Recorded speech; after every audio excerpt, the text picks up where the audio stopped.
Yeah, look, Matt Henry obviously landed on his shoulder and it was pretty uncomfortable. I guess the positive thing from our perspective is he got back out there to bowl. We've had some scans and stuff done on him and we're going to give him every chance to be playing in this match. So still a little bit unknown at this stage. He's obviously pretty sore just from landing on the point of his shoulder, but yeah, hopeful he will be okay. Around Varun, I mean, he's obviously a very good bowler. He bowled very well. We'll have a look at the pitch conditions down there as well and see what the effect is that he may have on the game as well. So, look, we certainly expect him to play after getting 5 for 42 against us in the last game. And, yeah, we'll be planning our I guess, intentions around that as well. Just move to the side here. Gary, do you guys think Varun Chakravarti is more dangerous under the lights than in the daylight? Sorry, I'm just going to pause. Sorry, can we just please just keep the voice down, guys, while people are asking the questions? Sorry, carry on. Gary, my question was Varun Chakravarti or is Varun Chakravarti more dangerous under the lights than in the daylight? Look, I think when you have a wrist spinner like that that's bowling, then you're looking for cues as a batsman, and I think it's always a little bit easier when you're in the daylight to see those things. So, but there's no doubt he's a class bowler. He obviously showed his skills against us last time, and he's a big threat in the game. So we'll be putting our thinking caps on around how we nullify that and how we can still score runs against him. Yeah, a word on Rachin Ravindra, the way he's shaping up. Look, Rachin had that nasty blow in his head in Lahore when we played there, but he's come back and shown his class. Look, we're very lucky to have him in our side. He's one of those batsmen that seems to be able to score at a runner ball without particularly trying that hard. And I think coupled with that his ability to bowl some left arm spin as well, then look, he's a really important player in our team. And yeah, I know he's really looking forward to what's ahead that's coming up on Sunday. Yeah. Gary, the entire narrative in this tournament has been about India getting the advantage of playing all matches in Dubai, the DISS. Do you think in that context, New Zealand, at least that you have played 100 overs match there, some advantage there at least, having known a fair idea of what the pitch would behave like on the centre plot, any pitch on the centre plot? Yeah, I mean, look, the decision around that's out of our hands, so it's not something we worry about too much. India have got to play all their games here in Dubai, but as you said, we have had a game here and we'll learn very quickly from that experience there as well. So when you come to this stage of the tournament, I mean, we've had 8 teams here at the start. We're down to 2 now. It's always exciting to be in this situation. And from our perspective, it just comes to a one-off game now. And if we're good enough to beat India on Sunday, then I'm sure we'll be very happy. Thank you. Kane Williamson has also been in superb form. So you expect him to fire again in the final, and you know, sort of, is he planning something ahead? Like we've had a couple of ODI retirements, so. I'm not sure about that with Kane, but look, he's a guy that rises for the big occasion, and he's done it many times for New Zealand in the past. And look, cricket's a game runs aren't guaranteed, but I know that Kane will be doing everything he can to prepare to score well, and he's one of those unique individuals, I think, around the world that has that ability to adapt to different services, and he seems to be able to do that faster than many other players. So, look, fingers crossed from our perspective that Kane has a big day. But look, I think from our perspective, we've got 11 guys in the team that we think all deserve to be there, or 15 in our squad that all have a right to be in the starting lineup as well. And But with Kane, look, I mean, he's a special player for us, and we're thankful to have him in our squad. Hi, Coach. Tark from STV. Coach, 3 days before the game, did you arrive to get the player to recovery and playing in different pitches, one of them slower? Is that advantage for the opponent and it makes the mission more difficult? Yeah, I think there's no doubt that coming here off playing Lahore, and we had a full day of travel yesterday, then it just takes it out of you a little bit, but we've got a couple of days now of a little bit of recovery and a little bit of planning and training towards the game. But I guess we're deep into the tournament now, and sometimes it's not always a lot of training that you need. It's just getting your body and your mind right to compete in the final, and that will be our key focus over the next 2 days. Gary, can I just ask about fielding? You've obviously had a lot of praise for it in this tournament. What do you put the quality and the success of it down to? Yeah, it's a strange one really, because we haven't done a lot differently to what we would normally do.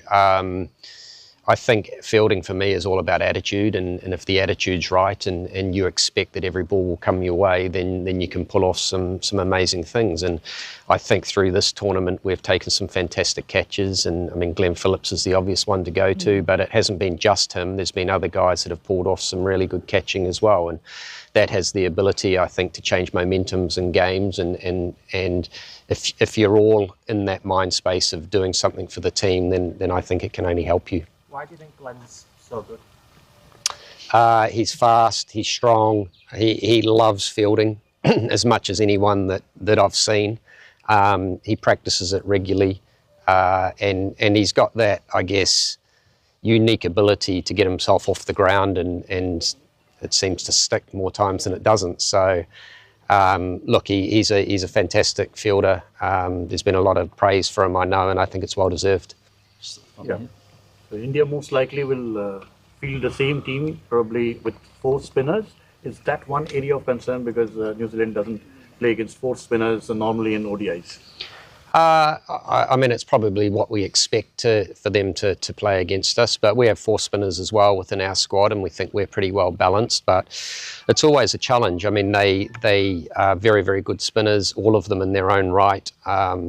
So for us, it's just being nice and clear on our plans and working out. It could be a matchup that we are deciding within our team that it's the right one for us to go after, and they're the sorts of things that we'll read through the match and work out what is the best way to go. So who knows, they might have off days as well, and that could be in our advantage. Gautam Gambhir says there is no advantage to India having been based in Dubai. What do you say to that? Look, I mean, again, it's a little bit out of our control around what that is. They're not decisions that I guess come across my desk anyway. So for us, it's something that we can't control, so it's really just getting on with it. Yes, India have played their 4 matches here. We're lucky enough to have had 1 here against them, and yeah, it was a good match without us quite putting our best foot forward as well. So look, wherever you play, you just have to go up and be able to be better than them on the day, and that's our focus. Does that noise around the side towards India put more pressure on them than you do? Oh, look, potentially. I can't speak for what goes on in the Indian dressing room, but from our perspective, it doesn't change anything.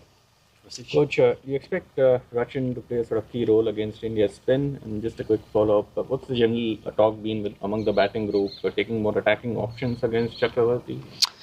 Look, I think the pitch that we played on in the first game was quite different to the way that the semi-final played against Australia. So again, it'll be something we have to read on the day and adapt to what's going on within the match. But yeah, all our batsmen will have their individual plans around how they want to combat them, and then it comes down to, I think, good communications in the middle and sometimes a little bit of bravery to take those options on. So we're certainly up for that. We're up for that challenge of what India will bring, and we know that they've got 4 very capable spinners.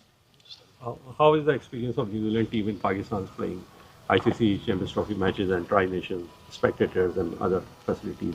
Yeah, it was very good. I mean, I think when you come from New Zealand and we're that little country that's a long, long way away from here, then anywhere that you play around the world, especially in the subcontinent, you see the passion that's in them. And like the Pakistan fans were no different there. So we've certainly really enjoyed the experience there. We've played well in Pakistan as well. I think we had 5 or 6 matches and won them all. So there's something we're obviously doing right in that part of the world.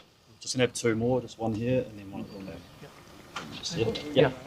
Gary, just New Zealand have been really consistent in ICC tournament, but white ball tournament has been eluding them since the last one against India in 2000.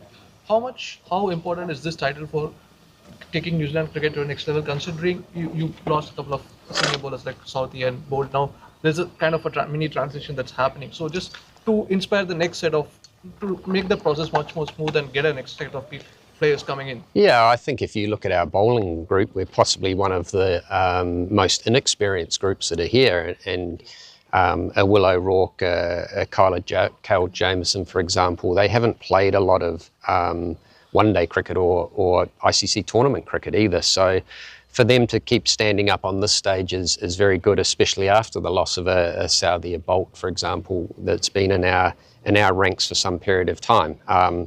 We've also lost a couple of other bowlers in Ferguson and Sears who were in our initial squad. So we've certainly had our share of trials, I guess, when you look at the makeup of our bowling squad. But I've been delighted with the way the guys have responded and reacted, and I thought we bowled well against India here last time as well. So we can take that confidence, I think, into this game and put our best foot forward. In terms of what a title will mean for New Zealand cricket on a larger perspective, in terms of it feeding down to the grassroots levels as well? Yeah, I've always said that when you come to a tournament like this and you've got the 8 best sides in the world at the moment, then I think your first goal is to work out how you make the semi-final, and then it's one-off games from there. And we've I guess managed to get 2 of the 3 goals. I think if New Zealand can get up and win this, be a real credit to the players and what they've done. They're a tight-knit bunch. We enjoy each other's company. We like playing well together, and I'm sure it'll be a real coup for New Zealand, especially here in Dubai after the women won the T20 World Cup here as well. Just the last one over here. You're coming from Lahore, one of the highest scoring venues in the tournament, to potentially the lowest scoring one. Can you just talk us a little bit through that challenge? Yeah, I think that's just about adapting and working out on your feet what you think that pass score is for the day, and I guess trying to be a little bit ahead of that. I think the danger is you come from scoring 360 odd in a game and you think you'll do that again immediately, and you go a little bit hard. So for us, it's just working out what is the right tactics on the day, who we are faced up against as well, and then adapting to that. And as I said earlier, it's those comms in between the batsmen and in the middle, and making sure they're having good communications around who is the right player to take risks against and what that might look like. Cool. We'll wrap it up there. Thank you, everyone. Thank you. Thank you. We'll wrap it up. Thank you. Thanks, guys. Cool. No worries. Thank you.